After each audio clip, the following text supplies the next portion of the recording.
Hey, so today we're taking a look at Caproni.fm, which is a really cool service offered by Gabriel, and it has this like landing page which can use a little bit of love, and the idea is that he's going to help you achieve amazing things with your podcast. And so basically, as you land on the landing page here, what you see is that you have a header and you have a picture, and then there's like this letter format explanation of what he's going to help you with, and then there is some kind of call to action here to dropping your email in exchange for an invite.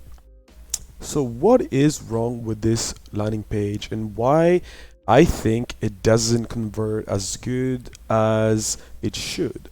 So first of all, there is an H1, right? So okay, so first of all, actually there is a logo here, and there are three languages, which is pretty cool. You localize your page in Spanish, English, and Japanese, and then so you start with this thing here that says you're just seconds away from easy podcast publishing. Now, this is where basically you are giving away and you're kind of hooking into the mind of people reading your website, and you're trying to explain what your product does or your service. So you're just by reading this, easy podcast publishing, right? And I'm seconds away. Okay, cool. So I'm expecting to, in a few seconds, have some kind of tool that will allow me to quickly spread my podcast across different platforms. Then there's a picture of you, Gabriel, who I suppose makes sense as this is almost like a service. But at this point, I don't know whether it's a service, a SaaS, or something else, right? So there's a picture of you in front of a screen with a nice Blue Yeti microphone or whatever that is, editing podcast. There's no H2 at this point, so you're breaking this. You're not giving too much of an explanation as how you have some kind of solution, right? So I'm reading this, and then immediately I'm like, okay, who is this guy? Is this you? Is this someone else? And I know for a fact that this is you because I see you on Twitter, so I know that. But like a person just ending up on this website probably doesn't know. They're probably like, who the hell is this guy, right? It's like, why is he looking at me with that like smirk on his face? So get your podcast in all major platforms with my podcast publishing platform. So what you're saying here is that you have a publishing platform, and you can use that to push my podcast on all major platforms. So what I would have do here, I would take this text and put it immediately under here, where you would explain, uh, use my, use this I built a podcast publishing platform that will allow you to get your podcast in front of all major platforms in a smaller text under this. So it automatically provides more context to your hook, right? This is your hook. It's like when you're in a street fight and you throw your first punch, you let them know who you are, right? So this is kind of why you want to have an H1 followed by an H2. You don't want to have an image here that just makes people wonder, who is this guy? Because at that point, once I read this underneath my H1, I understand that this is a software, some kind of platform built by you, or at least that's what I would then assume at that point, right? But then again, you can probably do something different with this H1 and H2, and we can talk about this in a moment. So the next thing is, you don't have any call to action here, right? Something like view a video of how you operate. That would have been a great addition, as opposed to having this image, a static image of just you staring with that smirk, right? And that's obviously, this is very, very devil's advocate kind of feedback, but I think it's important to be extremely critical at this point. Spotify, iTunes, Google Podcasts, and more. People, I'm sure they would appreciate if you added little icons next to this, and maybe you could do this as bullet points. That would totally help. And also, what I would do is, if you have a video here, you could have one of these call to actions that are down here, which are not above the fold, so they're a few scrolls away. I would have one here, and what I would do is I use the call to action that's actionable, right? Call to action. What is the action? Well, the action is book a 15-minute call with you to understand how you can collaborate, or if the platform that you're building makes sense for me, right? Now, this thing here is pretty nice. So focus on recording your podcast, right? This is the kind of business solution. So the person who creates a podcast has to do so much effort to create a podcast, interview people, or do a research about what he's going to talk about, that they want to focus on creating the podcast and have some kind of one-click solution for when it comes to publishing across all these platforms. So this is a benefit, and your platform has features to achieve this benefit, which is, saving time, publishing the podcast, and allowing users just focus on recording them. So this is good that you have it here, but I feel like you need to go in a little bit more details about why you mean focus on recording your podcast, right? So at that point I would say, okay, so you're gonna help me publish it. It's gonna go on these platforms. Okay, you understand my pain point. Now, how does it work? How does it work? Instead, what you do is you hit me with these 2 testimonials, which, by the way, they don't have an ounce of authenticity, because I don't know who Mike Rosado is. I don't know who Gisela is. So I'll show you, even if I Google, there's a person here. Okay, so at least I know this person is real, and he's a DevOps enthusiast. That's okay, so that's good. Why not link their LinkedIn or their Twitter? That would create so much more of a, so here's like your LinkedIn, maybe Twitter, something, depending on what they have. Then people can go and click, and it gives a little bit of understanding these people are real and they're not just like you found them on the internet. So we already said this, you would move it up here as above the fold, call to action.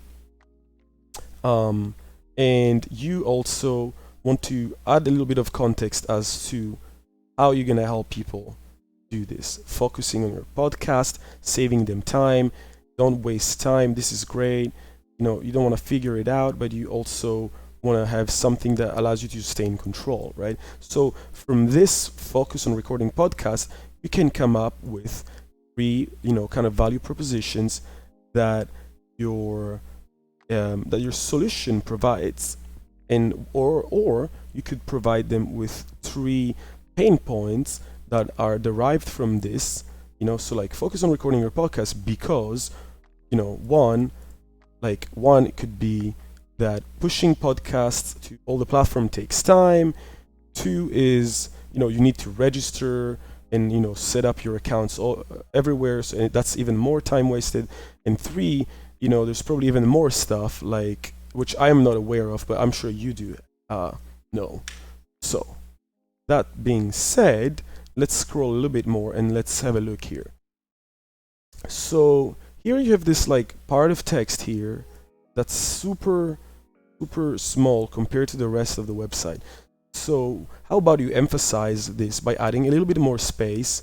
You can space out things, use white space to your advantage, and then you can turn this into some kind of a dialogue. You say, you might be wondering, how do you record a quality podcast? Well, I don't actually know. How do you do that? Well, definitely this is a good advice, but I don't think that it automatically relates to podcast. And then what you do is you basically provide your help here. You provide your help at that point here, right? But you want to do this as some kind of call to action. So remember how we discussed having a call to action at the start?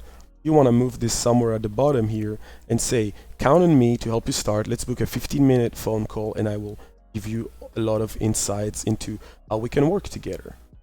And I can give you all of this, right? Again, bullet points, bullet points, bullet points.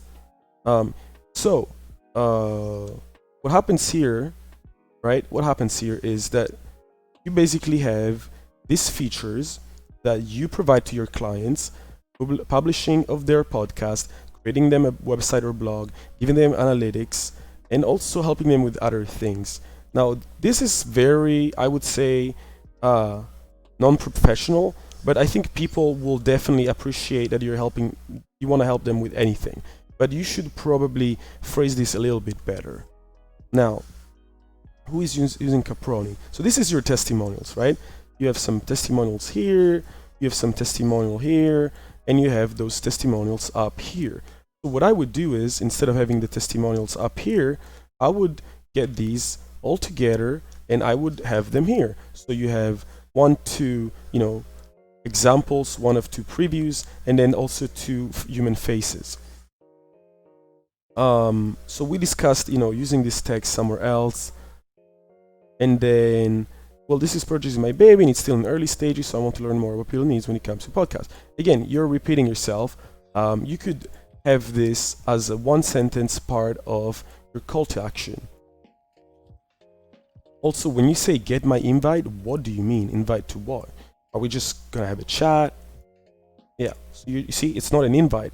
It's more like, this is like book a 15-minute call with a product expert or podcast expert, right? Then I really like that you have, contact me on Twitter. This thing here, by Gabriel, etc., etc. You can just link all this together, right? You can just say, you put an icon here, so you don't have to have contact me, or you already have a call to action here where people can contact you, or you can just link your name to your Twitter. That's going to be great. Now, what else is missing from this page? Okay, so another thing you're missing from this page, in my opinion, is, well, it's a pricing, right? Pricing. So pricing. How much are you going to charge for this? Is this like $30? Is this $300? Is this euros? Is it something else? What kind of services do you offer? Do you have like a premium tier, a basic tier, and an advanced tier? Where this is like the most expensive, this is the cheapest, and this is the middle one. So you kind of do 1, 2, 3. Okay, sorry, this is not in order, but I guess you know what I mean. So you actually have, like some kind of table divided in 3, and you have like the price, the second price, the third price, and then features that you offer, all the things. So that's definitely something that you're missing. And one more thing that you're missing, in my opinion, is, who is this guy? Why don't you tell me about you? Why should I trust you?